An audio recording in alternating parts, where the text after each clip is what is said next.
ایک مرتبہ پھر سارے اخلاص کے ساتھ، محبت کے ساتھ آپ علیہ الصلوۃ والسلام کے احسانات کو دیکھتے ہوئے کہ اس امت پر کتنے احسانات ہیں، محبت کے ساتھ درود شریف پڑھ لیں۔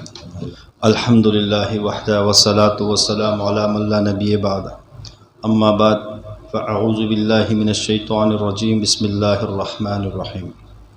میرے عزیز ساتھیوں، اللہ جل شانہ کا ہم سب پہ بے شمار فضل ہے، عنایات ہیں، نوازشات ہیں کہ اللہ جل شانہ نے مجھے اور آپ کو اپنے ذکر کی مجلس میں ایک جگہ بیٹھنے کی توفیق عطا فرمائی۔ یہ سب اس رب کی توفیق سے ہے، اس میں کسی کا ذاتی کوئی کمال نہیں۔ موسیٰ علیہ السلام نے اللہ جل شانہ سے عرض کی، یا اللہ توفیق کسے کہتے ہیں؟ اللہ جل شانہ نے فرمایا، آپ کا نام کیا ہے، نام بتائیے۔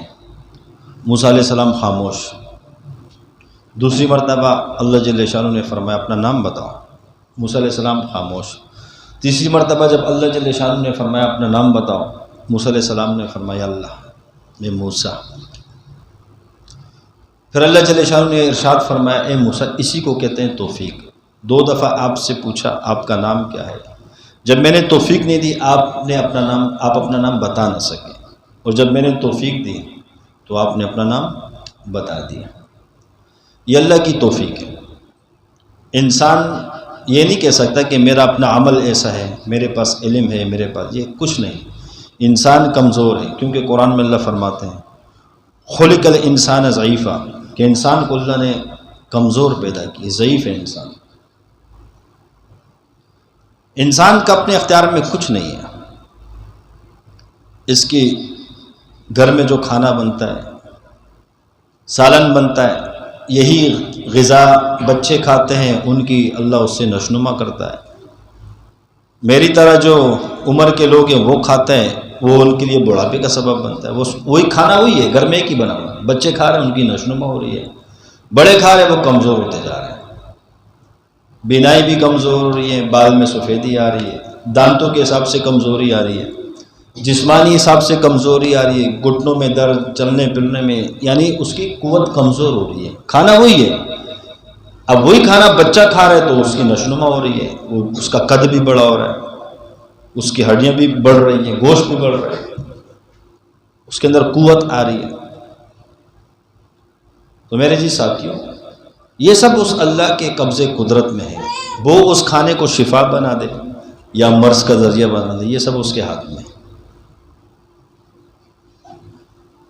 یعنی سب کچھ اللہ کی قدرت میں ہے۔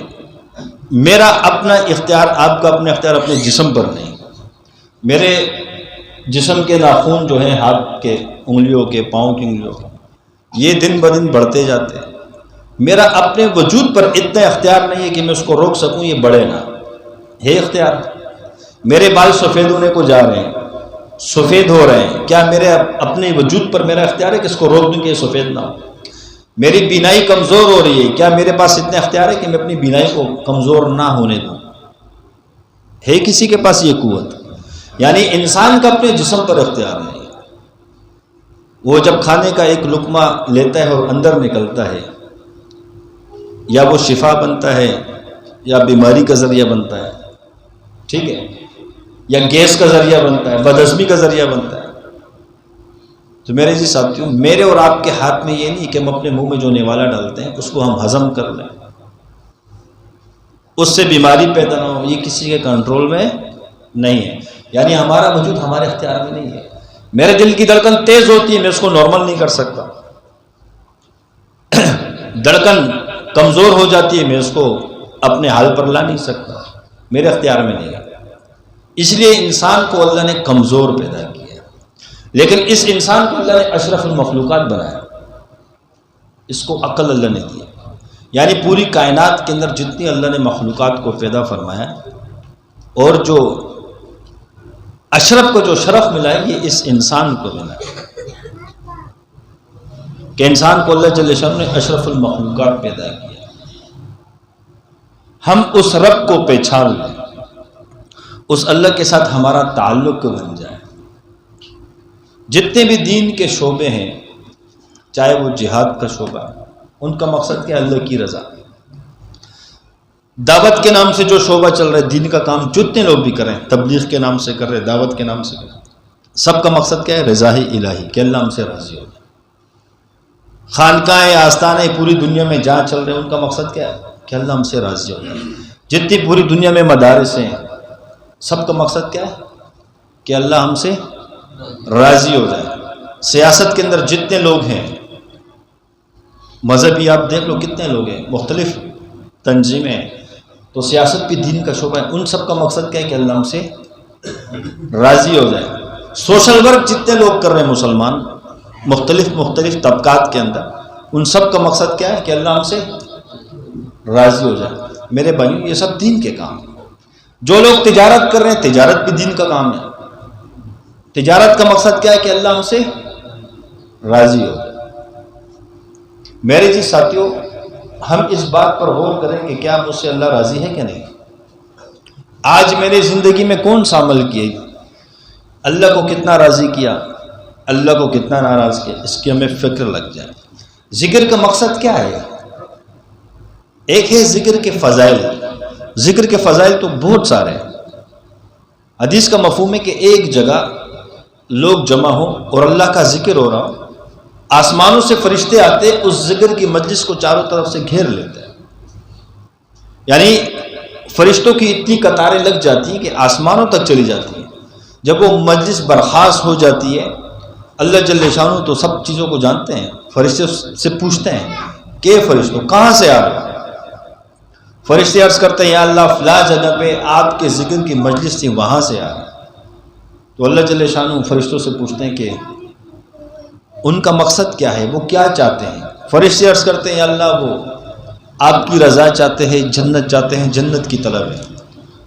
اللہ جل شانہ فرشتوں سے فرماتے ہیں کیا انہوں نے جنت کو دیکھا ہے؟ فرشتے عرض کرتے ہیں یا اللہ جنت کو تو دیکھا نہیں، اگر وہ جنت کو دیکھ لیں تو اور بھی زیادہ اس کو حاصل کرنے کی کوشش کریں گے۔ پھر اللہ جل شانہ فرشتوں سے فرماتے ہیں کہ فرشتوں وہ کس چیز سے پناہ چاہ رہے تھے؟ فرشتے عرض کرتے ہیں یا اللہ وہ جہنم سے پناہ چاہ رہے تھے۔ اللہ جل شانہ ارشاد فرماتے ہیں فرشتوں کیا انہوں نے جہنم کو دیکھا ہے؟ فرشتے عرض کرتے ہیں اللہ جہنم کو تو دیکھا نہیں، اگر وہ جہنم کو دیکھ لیتے ہیں تو اور بھی زیادہ جہنم سے پناہ چاہتے ہیں۔ پھر اللہ جل شانہ ان فرشتوں سے فرماتے ہیں اے فرشتوں تم گواہ رہنا، میں نے ان تمام مجلس والوں کی مغفرت کر دی۔ پھر فرشتے عرض کرتے ہیں یا اللہ اس مجلس کے اندر ایک شخص آیا اپنے کسی غرض سے، کس سے آیا؟ اپنے غرض سے آیا، اپنے مطلب سے آیا، اپنے مقصد سے آیا، ذکر کے لیے نہیں آیا تھا، اپنے غرض سے آیا۔ اس مجلس کے اندر جیسے بیٹھا، مجلس ختم ہو گئی تو اللہ جل شانہ فرماتے ہیں یہ مجلس مجھے اتنی محبوب ہے کہ میں نے اس مجلس کی برکت سے اس کی بھی مغفرت کر دی۔ یعنی یہ ذکر کے فضائل ہیں، جہاں پہ ذکر کے حلقے ہوتے ہیں، ذکر ہوتا ہے تو اس میں مغفرت کے اعلان کیے جاتے ہیں۔ لیکن ہمارا ذکر کا مقصد کیا ہے؟ فضائل تو اللہ بہت سے دے گا، مبشرات بہت سارے، اللہ اجر عظیم دے گا، وہ ہمارے حساب کتاب میں بھی نہیں ہے۔ قیامت کا روز ہوگا، آپ علیہ الصلوۃ والسلام اپنے ایک ایک امتی کے لیے اللہ سے جو نا بات کریں گے، اللہ اس کو کم اجر دیا اور دے دے، کم دیا اور دے دے۔ اللہ جل شانہ بڑھاتے چلے جائیں گے، اتنا اور اجر بڑھا دیا، اتنا اور بڑھا دیا، اتنا اور بڑھا دیا، لیکن محبوب راضی نہ ہوگا اپنے ایک ایک امتی کے لیے۔ جب بار بار آپ علیہ الصلوۃ والسلام بڑھانے کی بات کریں گے، پھر اللہ فرما دینا میرے محبوب یہ کھلا چیک لے لے، جتنا تو لکھنا چاہے لکھ دے۔ یعنی اس امت کے ساتھ اجر کے حساب سے یہ معاملہ ہوگا، کیونکہ آپ علیہ الصلوۃ والسلام حریص ہے اپنی امت کے لیے۔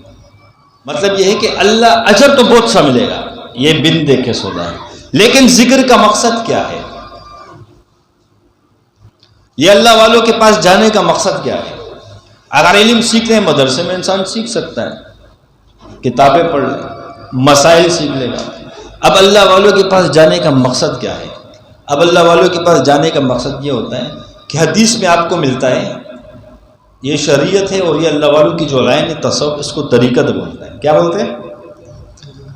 جو مولانا ہوتے ہیں، علماء ہوتے ہیں، یہ مسئلے بتاتے ہیں، اور اولیاء جو ہوتے ہیں یہ طریقہ بتاتے ہیں۔ کیا بتاتے ہیں؟ طریقہ بتاتے ہیں۔ اب ایک عالم فرماتا ہے، مسئلہ بیان کرتا ہے کہ آپ علیہ السلام نے فرمایا نماز اس طرح پڑھو کہ تم اللہ کو دیکھ رہے ہو، اگر اس طرح نہیں پڑھ سکتے تو اس طرح پڑھو کہ اللہ تمہیں دیکھ رہا ہے۔ اب اس کو، یہ تو مسئلہ بیان ہوگا، لیکن اب اس کو اللہ کو دیکھنا کیسا ہے، یہ طریقہ تمہیں اللہ والے بتائیں گے۔ کون بتائے گا؟ یہ طریقہ وہ نہیں بتا سکتا جو بخاری شریف پڑھتا ہے، پڑھاتا ہے، 40 سال پڑھاتے ہوئے ہو گئے، اس کو 100 سال ہو گئے پڑھاتے ہوئے، یہ وہ نہیں بتا سکتا، اس کی لائن ہی نہیں ہے۔ یہ وہ بتا سکتے جو صوفی ہوگا، جو اللہ والے ہوں گے، جو اس راستے سے گزر چکے ہیں۔ ہاں، اگر وہ علماء اللہ والوں کی صحبت یافتہ ہوں اور طریقہ سیکھو تو وہ بتا سکتے ہیں، لیکن جب اللہ والوں کے پاس آؤ گے تو آپ کو وہ یہ طریقہ بتا دیں کہ نماز پڑھو، اللہ مجھے نظر آ رہے، میں اللہ کو دیکھ رہا ہوں۔ صحابہ کی نمازیں ایسی تھی کہ ایک صحابی آئے آپ علیہ الصلوۃ والسلام کے پاس، فرمایا یا رسول اللہ صلی اللہ علیہ وسلم، میں نے رات ایمان کے ساتھ گزاری ہے۔ آپ علیہ السلام نے فرمایا کوئی دلیل ہے آپ کے پاس؟ دلیل بتا۔ فرمایا یا رسول اللہ، میں جب نماز میں کھڑا ہوتا ہوں میرے سامنے اللہ ہوتا ہے، مجھے اللہ نظر آتا ہے، دائیں طرف جنت نظر آتی ہے، بائیں طرف جہنم نظر آتی ہے، یہ میں منظر دیکھ رہا ہوتا ہوں اور میں نماز میں کھڑا ہوتا ہوں۔ آپ علیہ الصلوۃ والسلام نے فرمایا بے شک آپ نے ایمان کے ساتھ صبح کی ہے۔ شیخ نے، پیر نے اسٹیمپ لگا دی کہ ٹھیک ہے۔ یہ شیخ بتاتے ہیں کہ آپ کا، یہ بعض لوگ ہوتے ہیں نا شیطانی تصرفات بھی ہوتا ہے، وہ سمجھتے ہیں کہ میں اپنے پیر سے زیادہ بڑھ گیا ہوں تو شیطان ان کو لے ڈوب جائے۔ جیسے شیخ عبد القادر جیلانی رحمۃ اللہ علیہ کا مشہور واقعہ، ایک دفعہ بیٹے میں شیطان نے تصرف مارا، آسمان سے نور اترنے لگا، پورا آسمان نور سے بھر گیا، اور غیب سے آواز دینا شروع کی، اے شیخ عبد القادر جیلانی، تو نے میری اتنی عبادت کی، میں تجھ سے راضی ہو گیا، میں نے تجھ پر نماز معاف کر دی۔ وہ تھے شیخ عبد القادر جیلانی رحمۃ اللہ علیہ، کوئی عام مستی نہیں تھے، لیکن تصرف شیطان اللہ والوں بھی مارتے، یہ نہیں کہ نہیں میں ذکر کرتا ہوں میرے اوپر شیطانی تصرف نہیں چل سکتا، یہ بکواس ہے۔ جب اللہ نے تیرے ساتھ موت تک لگایا تو کیسے اس سے بچے گا؟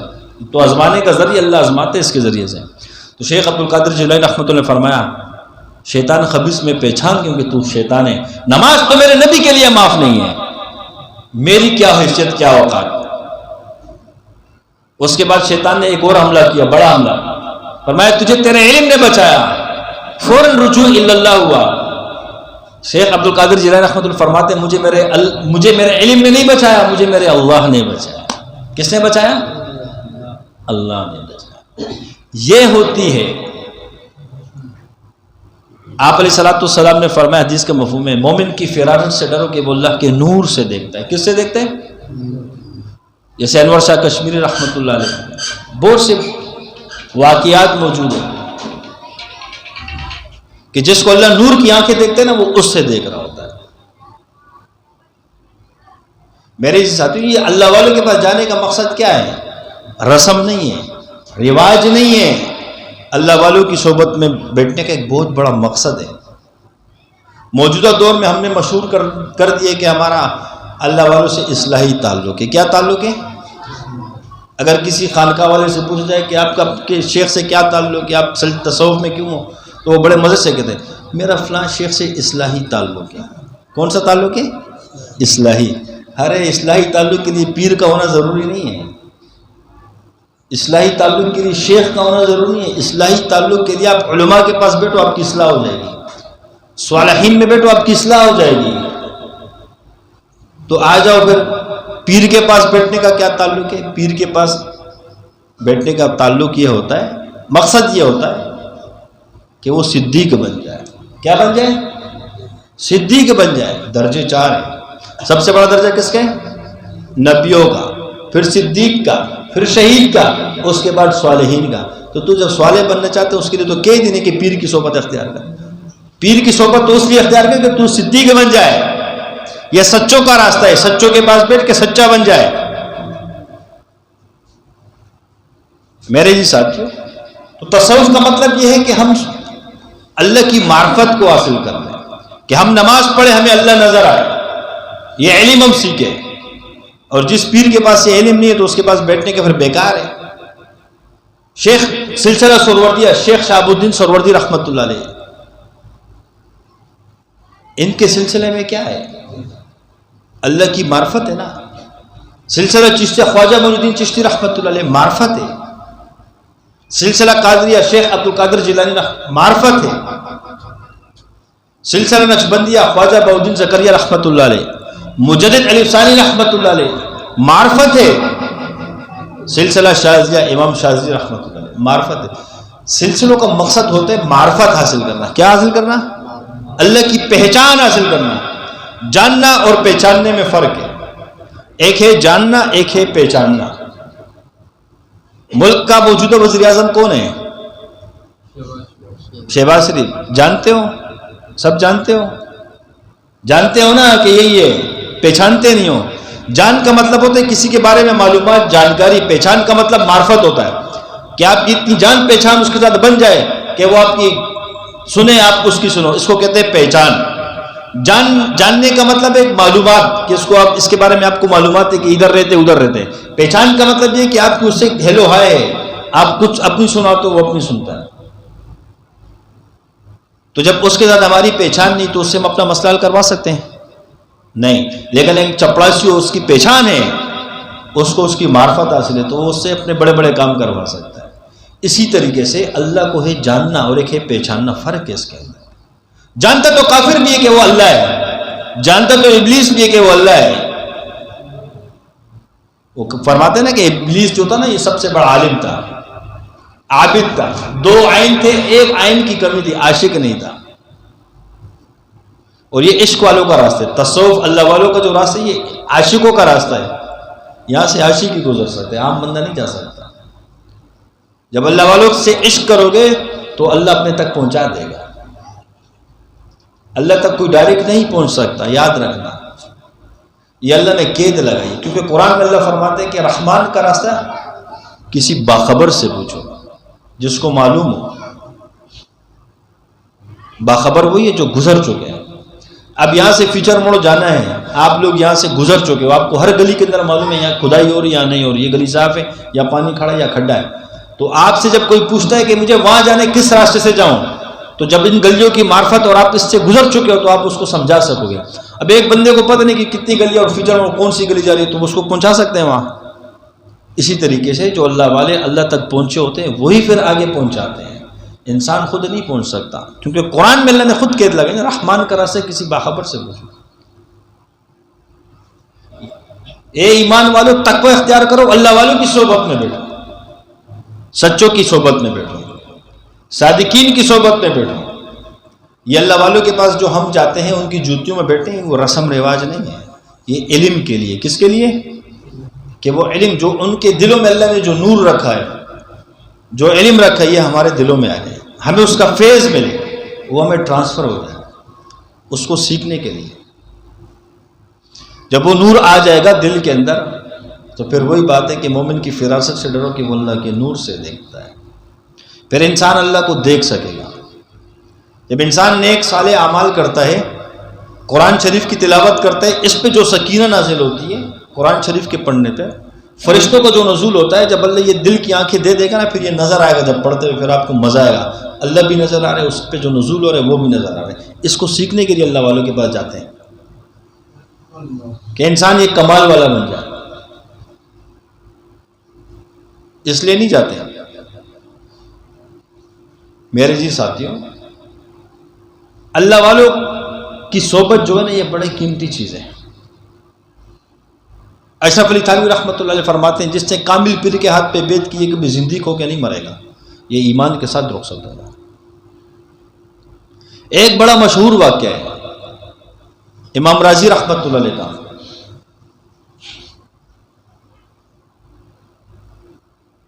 امام راضی رحمۃ اللہ علیہ نجم الدین کبریٰ رحمۃ اللہ علیہ کے پاس گئے، تھوڑی دیر ان کی صحبت میں بیٹھے.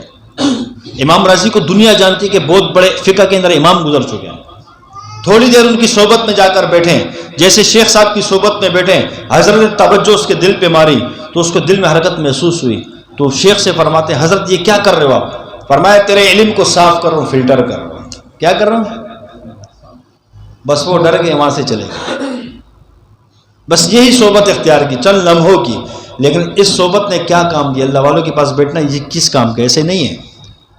جیسے یہاں سے وہ چلے گئے اور اللہ نے موت کا وقت قریب آ گیا، شیطان نے حملہ کر دیا، اور دنیا جانتی کہ امام راضی رحمۃ اللہ علیہ فقہ میں کتنے بڑے امام ہیں، اللہ موجود ہے، 100 سے زیادہ دلائل اس کو آتے تھے اس پر، اتنا بڑا علم تھا اس کے پاس۔ شیطان نے حملہ کر دیا، بتا اللہ موجود ہے، دلیل ہے، ایک دلیل دی، شیطان توڑتا گیا، دوسری دلیل دے، تیسری دلیل دے، شیطان اس دلیل کو رد کرتا گیا، توڑتا گیا، دلیلیں دیتے تھے۔ جب 80-90 تک کہانی پہنچی تو بس پسینہ شروع ہو گیا کہ اگر یہ میں ثابت نہیں کر سکا اللہ موجود اور یہ دلیل توڑتا جا رہا ہے، کیونکہ شیطان بھی تو بڑا عالم، سب سے بڑا عالم تو شیطان ہے، جو آدم علیہ السلام سے لے کر قیامت تک جس کو اللہ نے مہلت دی، ہر نبی کو دیکھا، ہر نبی کے زمانے کو دیکھا، قرآن کو اترتے ہوئے دیکھا، علم کو، تو سب سے بڑا عالم تو وہ ہے۔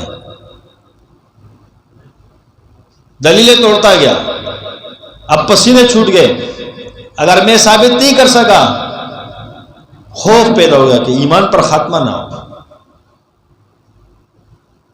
یہیں سے اللہ نے اپنے شیخ کی شکل دکھا دی، نجم الدین کبریٰ رحمۃ اللہ علیہ کی اللہ نے زیارت کرائی، کہا اس خبیث کو بول میں بلا دلیل اللہ کو مانتا ہوں۔ جا کے امام راضی نے فوراً فرمایا میں بلا دلیل اللہ کو مانتا ہوں، شیطان کا تصرف ختم، اس کے سوالاتوں کے جواب مل گئے، جا دلیل کی ضرورت ہی نہیں ہے۔ یہیں اس کی روح نے پرواز کر دی، یعنی تھوڑی دیر کی اللہ والوں کی صحبت نے اس کو کیا کیا، موت کے وقت اس کی ایمان کو بچایا۔ یہ صحبت کا اثر ہوتا ہے۔ ہم یہ سمجھتے ہیں کہ بری نظر، جب کسی پہ بری نظر پڑ جاتی ہے، ایک ہوتا ہے جادو کا اثر۔ دیکھو جادو کو ہم کچھ سمجھتے نہیں ہیں، جادو وہ چیز ہے کہ یہ باطل کا سب سے بڑا ہتھیار ہے۔ اب نئی جدید چیزیں آ رہی ہیں، اس کے اندر کتنی جدت آ رہی ہے، ہم سمجھتے ہیں نا موبائل کے اندر کتنی جدت آ گئی، کمپیوٹر کے اندر، چیزوں کے اندر، آلات کے اندر جدت آ گئی کہ نہیں، اس کو تو ہم سمجھتے ہیں کہ جدید ہے، لیکن جو قدیم چیز ہے اس کو ہم نہیں سمجھتے ہیں۔ حالانکہ پوری دنیا کے اندر اسلام سے ہٹ کر جتنے بھی مذاہب ہیں، اسلام سے ہٹ کر جتنے بھی مذاہب ہیں، سب کا وجود جادو کی وجہ سے، پتہ ہے ان کا مذہب چل رہی جادو کی وجہ سے۔ ہمارے یہاں علماء قرآن پڑھتے ہیں، اللہ کا کلام پڑھتے ہیں، ذکر اذکار کرتے ہیں، ان کے یہاں تو منتر پڑھتے ہیں، تو ان کا وجود کس پہ چل رہے؟ مذہب کا، منتروں پہ چل رہے، جادو پہ، منتر۔ بدھ مت کو دیکھ لو، ان کے منتر ہیں اپنے، عیسائی کو دیکھ لو، ان کے اپنے منتر ہیں، یہودی کو دیکھ لو، ان کے اپنے منتر ہیں، ہندو کو دیکھ لو، ان کے اپنے منتر ہیں۔ یعنی جادو کی وجہ سے ان کا مذہب قائم ہے، اور جادو وہ خطرناک چیز ہے۔ نمرود کی حکومت جادو کی وجہ سے چل رہی تھی، فرعون کی حکومت جادو کی وجہ سے چل رہی تھی کہ بڑے بڑے جادوگر تھے، اس نے رکھے تھے کہ میری حکومت کی سلطنت میری قائم رہے۔ موسیٰ علیہ السلام کے مقابلے میں جادوگروں کو پیش کیا گیا نہیں، یعنی دنیا باطل لوگوں کی جو حکومت ہے وہ بھی جادو کی وجہ سے چلتی ہے، یہ ذہن میں رکھ لو۔ ان کا مذہب کا وجود بھی جادو ہے، اور حکومت ان کی جادو کی وجہ سے چلتی ہے۔ بڑے بڑے انہوں نے جادوگروں کو بٹھایا ہوتا ہے، وہ جادو کر رہے ہوتے ہیں۔ تو جب وہ موسیٰ علیہ السلام کے مقابلے میں جادوگر ڈالے گئے، اور سلیمان علیہ السلام کے دور میں بھی جادوگر، نمرود کی حکومت جادو کی وجہ سے، نمرود کی حکومت میں ایک تالاب بنے، اس کے اندر بطخیں ہوتی تھی، جب کسی کو مجرم کو پکڑ کے لے کر آتے تھے نا، مجرم کو کہ اس نے یہ جرم کیا ہے، تو ان سے انویسٹیگیشن نہیں ہوتی تھی، تحقیقات نہیں ہوتی تھی، اس کو تالاب میں ڈال دیتے تھے۔ اگر بطخ بول پڑتی تھی بس یہ مور لگ گئی کہ اس نے جرم کیا، اگر بطخ خاموش ہے تو اس کو نکال دو باہر۔ یہ جادو کا تو اثر تھا۔ داؤد علیہ السلام کو اللہ نے زنجیر دی تھی، یوں لٹکی ہوتی تھی، جب کوئی سامنے آتا تھا پوچھتے تھے ہاں یہ ہے کہ نہیں، وہ بتا، جیسے ہماری تصویر پہ چیک کرتا نا، یہ زنجیر بتاتی، ہاں اس کو فرشتے ہلاتے تھے۔ کون ہلاتا تھا؟ نقشبندی شادیوں کی تصویر کو بھی فرشتے ہلاتے، موکلات ہیں۔ تو یہ داؤد علیہ السلام کا فیض ہے۔ اب فرعون کی حکومت دیکھ لو کس کی وجہ سے چل رہی ہے، جادو کی وجہ سے چل رہی ہے۔ یہ کون بتا رہے؟ جادوگری تو بتا رہے نا کہ ایک ایسا پیدا ہوگا جو آپ کا جو تباہی کا ذریعہ بنے گا۔ اس کے لیے بچوں کو بھائی قتل کرنا شروع کر دیا، نسل کشی شروع ہوگی، بچوں کو، صرف لڑکوں کو، ایک ایک گھر میں فوج جا رہی ہے، دیکھ رہے کہ اس گھر میں حاملہ عورت ہے، بچہ پیدا ہو گیا، گردن اڑا دو اس کی، ڈیوٹی لگا دی، جیسے یہاں مردم شماری ہوتی ہے اس طرح اس کی فرعون کی فوج گھر گھر جا کے تحقیق کرتے تھے کہ کون سی عورت حاملہ ہے، کب اس کو بچہ ہونے والا ہے۔ پھر جب نسل کشی شروع ہو گئی، لڑکے قتل ہونا شروع ہو گئے، پھر کسی نے کہا کہ یار یہ تو پورے عوام کم ہو جائے گی،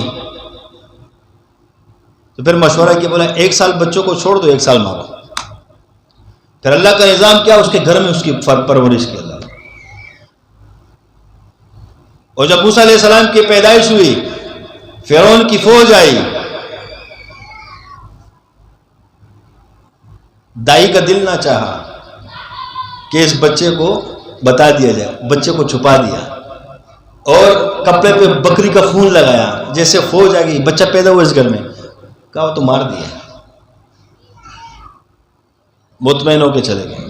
ماں کے دل میں خوف اللہ نے دل میں ڈالا، موسیٰ علیہ السلام کو صندوق پہ رکھا گیا، صندوق کا دروازہ بند ہوا اور نہر کے اندر چھوڑا، اور اس نہر کے اندر چھوڑا کہ جو فرعون کے گھر کے اندر نہر جاتی تھی، جیسے وہ صندوق نہر کے اندر تیرتے ہوئے جاری فرعون کے محل میں جیسے داخل ہوئی، فرعون نے دیکھا کہ یہ نہر کے اندر ایک صندوق آ رہی ہے، فوجیوں کو بولا، سپاہیوں کو بولا پکڑو اس کو، کیا چیز ہے؟ جیسے اس کو اٹھایا، کھول کے دیکھا اندر بچہ ہے زندہ۔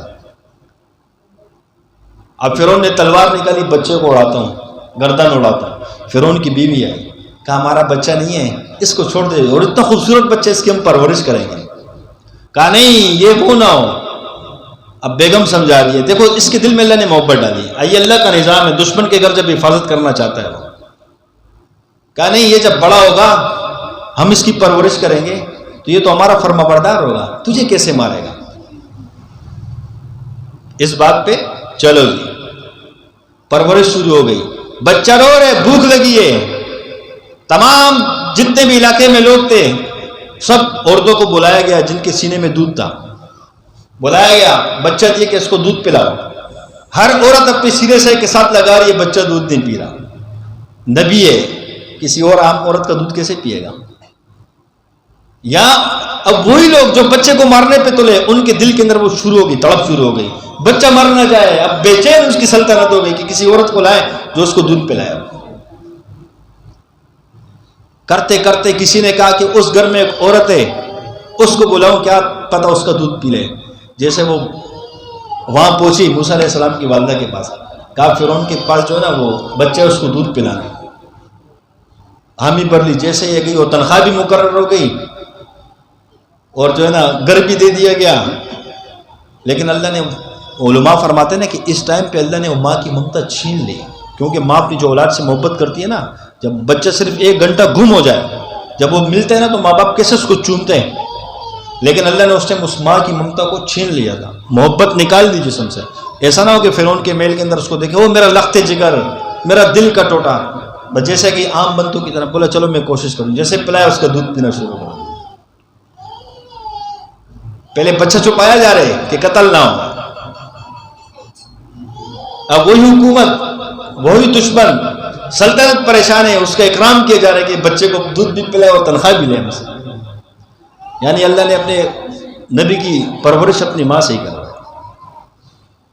پھر جب وہ بچہ بڑا ہوا، موسیٰ علیہ السلام جیسے ہمارے چھوٹے بچے، فرعون اس کو جب گلے پہ پکڑتا تھا، اٹھاتا تھا بچے کو، تو موسیٰ علیہ السلام چھوٹے بچے، وہ فوراً یوں ہاتھ مارتے تھے، فرعون نے ایک وہ پہنا ہوتا تھا، ہار کو پکڑ لیتے تھے۔ وہ فرعون ڈر جاتا تھا کہ یار یہ بچہ وہ تو نہیں ہے جو میری گریبان کو اسے پکڑ رہا ہے، تو اس کی ماں کہتے نہیں یہ بچہ ہے، یہ تو لاڈ کر رہے، یہ گلے ہار کے اندر ہیرا ہے، چمک رہے، تو بچہ ہے، اس کی چمک کو، حالانکہ اللہ بتا رہا ہے کہ یہی ہے تیرا دشمن۔ بہرحال مقصد کہنے کا یہ ہے، بات کسی اور طرف چلی گئی، بات جادو پہ چل رہی تھی کہ اس طریقے سے وہی جب دور آیا آخر میں، جب موسیٰ علیہ السلام کے سامنے جادوگروں کو بھیجا گیا مقابلے کے لیے، انہوں نے اپنی رسیاں پھینکی، یہ قرآن میں اللہ فرماتا ہے، تو وہ سانپ بن گئی، بنی نہیں تھی سانپ، حقیقت میں سانپ نہیں تھا لیکن نظر آ رہا تھا کہ یہ سانپ ہے۔ اب موسیٰ علیہ السلام پہ اللہ نے حکم دیے کہ لاٹھی پھینک، جیسے لاٹھی پھینکی وہ بڑا ہنستا، سب کو نکل۔ تو یہ تو جادوگروں سے لڑائی، یہ تو نبیوں کا کام ہے، ہم تو الحمدللہ نبیوں والا کام کر رہے ہیں۔ یہاں تو موسیٰ علیہ السلام کا فیض ہے، جادوگروں سے لڑتے تھے موسیٰ علیہ السلام، یا تو شیاطینوں سے زبردستی کام کون؟ بیت المقدس بنایا سلیمان علیہ السلام نے، یا فیض سلسلہ شاذلی میں موجود ہے نا، وَسَخَّرَ الرِّيحَ وَالشَّيَاطِينَ وَالْجِنَّ لِسُلَيْمَانَ علیہ السلام، کیونکہ یہاں شیطان زبردستی کام کرتے، سلسلے میں کام کرتے ہیں، اور لوگ اس کو پوچھ کے کام کرتے ہیں شیطان سے، یا تو ڈنڈے کے زور پر ان سے کام لیا، چل با کام کر شیپا ورنہ تیری گردن اڑی۔ میرے جی ساتھیوں، یہ تحدیث بن نعمت جو اللہ نے فضل کے اس کو بیان کیا جا رہا ہے۔ مقصد کہنے کا یہ ہے کہ جادو قدیم چیز ہے، کوئی نئی چیز نہیں ہے۔ جب نئی چیز کے اندر اتنی جدت آ سکتی ہے تو قدیم کے اندر جدت نہیں آئے گی۔ وہ آپ کو بتائیں گے تھوڑی باطل کے ہمارے ہم نے جادو میں اتنی جدت اختیار کی ہے، تو ان کا ہتھیار ہے، جیسے ایٹم آپ کا ہتھیار، اس کو چھپا کے رکھتے ہو کہ کوئی اس پہ حملہ نہ کرتے، کوئی چرا نہ لے، تو یہ جو ان کے پاس یہ سب سے بڑا ہتھیار یہ ہے، تو وہ کیا خیر اس کی نمائش کرتے رہیں گے وہ، یعنی چھپائیں گے۔ تو جب جدید چیزوں کے اندر جدت دن بدن نئی آ رہی ہے تو قدیم کے اندر جدت نہیں آئے گی کیا؟ وہاں تو ان کو ابلیس سکھاتا ہے۔ سلیمان علیہ السلام کے دور کے اندر جتنے جادوگر تھے، جادو کی کتابیں تھی، سب ایک جگہ جمع کر کے سب چھین کر تخت کے نیچے ڈال دیتے۔ جیسے سلیمان علیہ السلام دنیا سے پردہ فرمائے، پھر ابلیس سے سب کو اٹھا کے پھیلا دیا دنیا میں، سکھاتے ان کو۔ ابلیس ہمارا دشمن ہے۔ قرآن میں اللہ فرماتے ہیں کہ شیطان آپ کا کھلا دشمن ہے، یہ نہیں فرمایا آپ کا دشمن، فرماتے ہیں آپ کا کھلا دشمن ہے۔ کیا ہے؟ ہم پشتوں میں کہتے ہیں نا لاستی آزاد دیجیے سکین ہوگا، اس سے مراد کیا ہوتا ہے؟ کیا ہوتے ہیں کہ تو جو کچھ کرنا ہے تیری مرضی ہے، پھر ہم بھی جو کچھ کریں گے ہماری مرضی ہے، اس میں سب کچھ جو کچھ کر سکتا ہے، کھلا دشمن ہے۔